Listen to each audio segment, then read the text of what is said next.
धनंजय मुंडेवरती आरोप केले जातात, राजीनाम्याची मागणी केली जाते धनंजय मुंडेंची. तुमच्याच पक्षातील आहे, तुमच्या सोबतचेच आहेत, काय वाटतंय? नाही बघा, तो विषय वेगळा आहे. मला ह्याच्यामध्ये राजकारण मी आणू शकत नाही. जिथं विषय स्वर्गीय संतोष अण्णा देशमुखांच्या हत्येच्या बाबतीत आहे त्याच्यामध्ये माझी ही भूमिका असेल. हा जो विषय की बाबा धनंजय मुंडेंचा राजीनामा घेतला पाहिजे का नाही घेतला पाहिजे, हा वरचा विषय आणि हे विषय राजकीय असं मला वाटतं. ह्याच्यामध्ये माझी अजून एक भूमिका तुमच्या माध्यमातून या सर्व इलेक्ट्रॉनिक मीडियाच्या माध्यमातून असेल.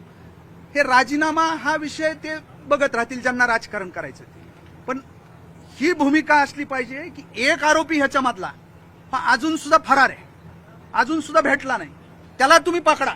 याच्यासाठी पुढच्या अजून मार्चच्या अधिवेशनामध्ये तोपर्यंत त्याला जर का पकडलं नाही, शोधून आणलं नाही, तर सरकारला त्या बाबतीत मी जाब विचारायला तयार.